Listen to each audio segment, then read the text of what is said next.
donte tey lu ñuy waxtaanee nekkul exclusivement voilà l'arrivée de El Hadj Malick Ndiaye Ousmane Sonko dafa dem voyage comme ni ngeen ko gisee. El Hadj Malick Ndiaye vice-président de l'Assemblée nationale ñëwaat toog ci 16e ma ngay nuyoo donc Ousmane Sonko est absent dafa génn nekkul ci réew mi donc il est remplacé par monsieur El Hadj Ndiaye bi nga xamante ni dañu ko daal di fal vice-président ginnaaw bi nga xamante ni mooy Ismaïla Diallo bi mu démissionné ci vice-président Assemblée nationale El Hadj Malick Ndiaye la ñu dugal Cheikh Thioro Mbacké daal di nekk député simple Ismaïla Diallo nekk 3e vice-président waaye boo xoolee tableau bi nag ci vice-président yi da ngay sentir ni respecté nañ quand même li nga xamante ni moom mooy la parité bu son bi baaxee rek Abdel ñu daal di déglu kàddu yu njëkk yi nga xamante ne El Hadj Malick Ndiaye moo ko nar a daal di wax pour mbokk internet yi nga xamante ni yéen ñuy topp ci Jàllale TV ñu ngi noonu def benn yére retour courage daal di nekk noonu remplacé tey ki nga xamante ni moom mooy Ousmane Sonko bi nga xamante ni nekkul fii ci Sénégal voilà ak ministre bi nga xamante ni moom moo nar a ñëw pour layal li nga xamante ni moom mooy proposition wala sax projet de loi bi nga xamante ni assemblée nationale la ñu ko nar a daal di waxtaanee moom mooy li nga xamante ni moom mooy ordre du jour yi tey jëm ci ay convention ay coopération yu bëri jëm ci wàllu yoon yi nga xamante ni dañ ko nar a daal di waxtaan te yenn signé nañ ko ba pare tey lañ ko nar a daal di càmbar bu baax a baax donc ki nga xamante mooy El Hadj Malick Ndiaye mi ngi noonu toog di waxtaan ak li nga xamante ni moom mooy ministre yi ki nga xamante mooy Ayib Daffé merci beaucoup suma cameraman bi monsieur Abdel donc macha allah liggéey bi rafet na Ayib Daffé secrétaire général du parti Pastef également mi ngi noonu daal di nay egsi également moom mi nga xamante ni moom mooy topp en tout cas ci wàllu politique ki nga xamante ni moom mooy Ousmane Sonko voilà. mu mel ne nag El Hadj Malick Ndiaye daal di nay egsi voilà mbokku internet yi salle bi nag feesagul pour le moment gis nañu monsieur Ayib Daffé moom daal di nay ñëw gis nañu également Mayebe Mbaye mi ngi noonu daal di nay egsi toog Salimata Dieng mi nga xamante ni fraîchement réintégré foofu ci Assemblée nationale également daal di nay ñëw loolu yëpp nag également ñu war a démarrer li nga xamante ni mooy séance ndax 10 heures la waroon démarrer moom kon léegi El Hadj Malick Ndiaye daal di nuyoo ñu tàmbalee li nga xamante ni moom mooy séance plénière bi pour internet yi nga xamante ni voilà yéen a ñuy topp monsieur Cheikh Niang moom mooy l'actuel ministre de l'intégration africaine des affaires étrangères et des Sénégalais de l'extérieur des Sénégalais de l'extérieur moom mi nga xamante ni également moom diplômé de l'ENA moom tey bokk ci ministre yi nga xamante ni dañuy ñëw pour layal li nga xamante ni moom mooy projet de loi yi nga xamante ni état bi daal di koy samp ngir daal di koy waxtaan ak député yi du yàgg dara léegi ñu ànd ak yéen ngeen fekkeendoo li nga xamante ni moo fa am nii ngeen koy gisee ci direct bi salle bi comme ni ma ko waxee am na ay député yu manqué gul nga xamante ni Abdou Karim Sall mi ngi noonu ngeen gis ko borom yàlla nañu yàlla musal ci nguur gu teg salam say teg borom ay alxuraan yi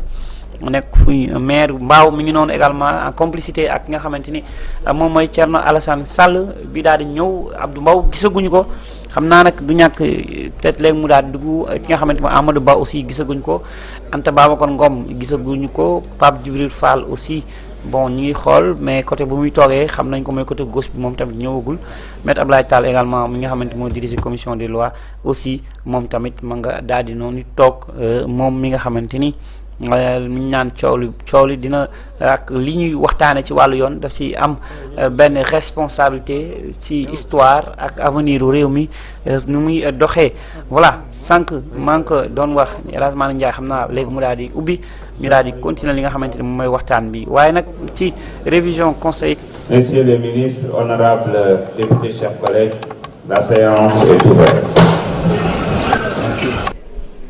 Permettez-moi de saluer chaleureusement l'ensemble de mes collègues députés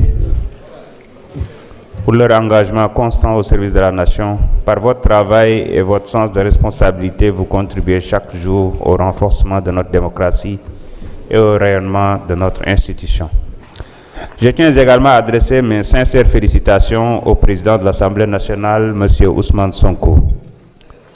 tout en le remerciant pour la confiance renouvelée qu'il a placée en ma modeste personne. Je lui réaffirme mon engagement et mon entière disponibilité dans la conduite des travaux de notre Assemblée. Je rends un hommage mérité à nos collègues Ismaïla Diallo, Cheikh Thioro Mbacké et Ismaïla Abdoul Won pour leur engagement exemplaire au service de cette institution. Je souhaite également la bienvenue à nos collègues Amadou Ba, Monsieur le et Mohamed Talandao, ainsi qu'aux nouveaux députés Abbas Ndiaye et Madame Salimata Dieng. Je leur souhaite plein succès dans l'exercice de leur mandat. Mesdames et messieurs, la séance de ce jour est consacrée à l'examen de plusieurs projets de loi autorisant la ratification d'importantes conventions internationales portant notamment sur la protection de la biodiversité marine, la coopération judiciaire, la justice pénale internationale et la gouvernance mondiale de l'eau. Ces textes traduisent la volonté du Sénégal de demeurer un acteur responsable à la coopération entre les peuples, à la protection de l'environnement, à la paix et au renforcement de l'état de droit.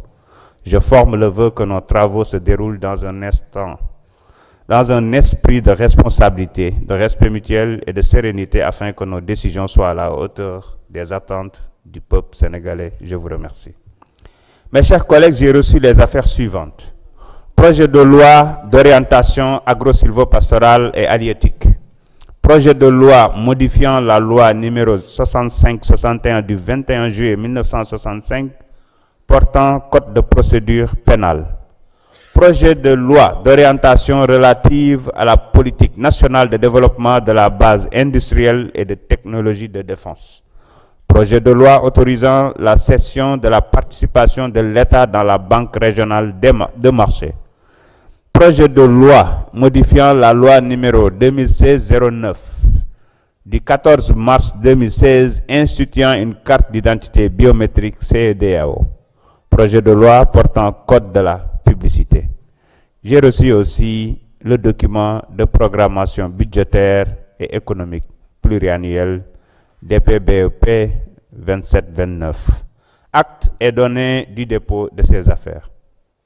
Mes chers collègues, l'ordre du jour appelle l'examen du projet de loi numéro 07-2026 autorisant le président de la République à ratifier l'accord se rapportant à la Convention des Nations Unies sur le droit de la mer et portant sur la conservation et l'utilisation durable de la biodiversité, de la diversité biologique marine des zones ne relevant pas de la juridiction nationale, accord BBNJ, adopté le 19 juin 2023 à New York. La parole est à notre collègue Madame Aïcha Touré, rapporteure de l'intercommission constituée par la Commission des Affaires étrangères des Sénégalais de l'extérieur et de l'intégration africaine, la Commission du développement rural, la Commission du développement durable et de la transition écologique et la Commission des lois, de la décentralisation du travail et des droits humains pour donner lecture du rapport. Monsieur le Président de l'Assemblée nationale, Messieurs les ministres, chers collègues,